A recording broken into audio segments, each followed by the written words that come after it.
আজকে সংগঠিত হয়ে এই সম্মেলনে এসছে। দিদির নাম প্রচার করতে হবে। আজকে একটা কন্যাশ্রী ছিলেন, মুখ্যমন্ত্রী ছিলেন, কারোর মাথা থেকে বেরোয়নি।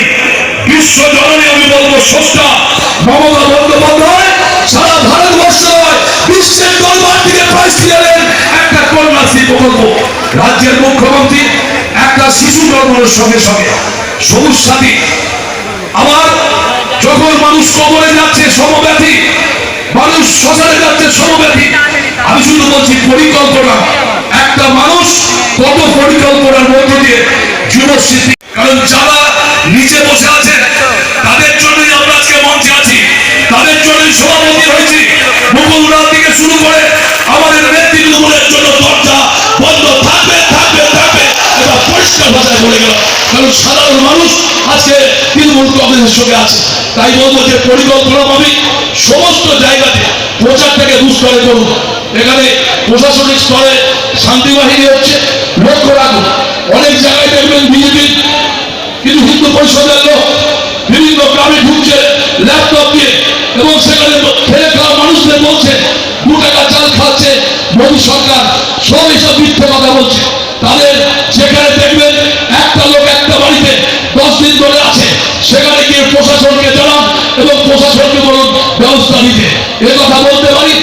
এখানে দিলীপ ঘোষ যাই বল, আবার অনেকে আবার কি ফিল্ম স্টার ছিলেন, ভাববেন মমতাদি হয়ে যাবে, পুজোর সঙ্গে ঘটনাবস্তি করছেন মমতাদি হয়ে যাবে। কর্মীদের যারা ভালোবাসা দেবে তারাই নেতৃত্বের যোগ্য, আর কর্মীদের যারা অনুসরণ করবে তাদের নেতৃত্ব থাকার কোন প্রয়োজন আছে বলে আমি মনে করি না। তাই বলবো যে দলকে শক্তিশালী করার জন্য আপনাদের অনেক স্যাক্রিফাইস আছে।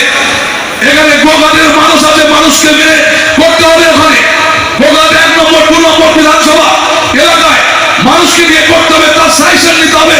দলকে এগিয়ে নিয়ে যাওয়ার জন্য আমাদের ব্লক সভাপতি আছে তপন মন্ডল এবং মনোরঞ্জন পাল, তাদেরকে নিয়ে তাদের কথা মতো দল করতে হয়। আমি আমার চাকরির কাছে আমরা গ্রুপবাজি করি, এসব বরদাস্ত করা যাবে না। খুব পরিষ্কার ভাবে বলে গেলাম। কারণ আমরা চাই যে এই পঞ্চায়েতে আমরা নিশ্চিন্ন করতে চাই বিজেপি। অনেক জায়গাতে বলছে জাতপাত দিয়ে লড়াই করছে, একথা ঠিক। পঞ্চায়েতে নির্বাচনে হেরে গিয়ে ওরা গর্তে করে যাবে বিজেপি সিপিএম, একটা সিটও পশ্চিম বাংলার হুগলি জেলা থেকে পাবে না। That is my challenge.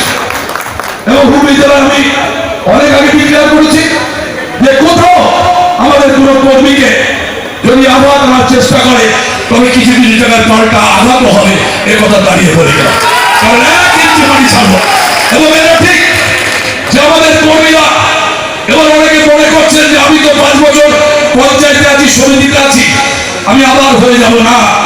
যিনি কাজ করেননি, কর্মীদের দেখেননি, এবার নির্বাচনে তাদের টিকিট দেওয়া হবে। যারা কর্মীদের জন্য করেছে, যারা দলের কথা চিন্তা করেছে, যারা মমতা বন্দ্যোপাধ্যায়ের কথা চিন্তা করেছে, যারা মমতা বন্দ্যোপাধ্যায়ের নির্দেশ রয়েছে, তাদের আমরা মুকুলদার সঙ্গে আলোচনা করবো। সুব্রত বক্সি, পার্থ চ্যাটার্জি, তারপরে ঠিক হবে কে কোথায় প্রার্থী হয়। সারা ভারতবর্ষে একটাই মমতা বন্দ্যোপাধ্যায় থাকবে, সারা বিশ্বে একটা মমতা বন্দ্যোপাধ্যায় থাকবে, অন্য কোনো মমতা ব্যানার্জির জন্ম হবে না পশ্চিমবাংলায়। দায়িত্ব দিয়ে বলতে পারি। মুকুল এখানে আছেন, তার মূল্যবান বক্তব্য রাখবেন। আমি শুধু বলবো আমি আজকে আপ্লুত, বিশ্বাস করুন আমি অত্যন্ত আনন্দিত যে এক মঞ্চে আপনারা সবাই আছেন। এইভাবেই আগামী দিন আরামবাগ শহর চলবে, এইভাবেই চলবে। প্রবলের নগর শান্তি মন্ডলায় মঞ্চ করা হয়েছে। আপনারা জানেন তিনি প্রাণপুরুষ ছিলেন আরামবাগে, প্রবলচন্দ্র সেন। এবং আমরা শান্তিদা যদি ছাত্র পরিষদ করতাম, শান্তিদার লিডারশিপ আমরা করেছি, গোপালদার লিডারশিপে করেছি।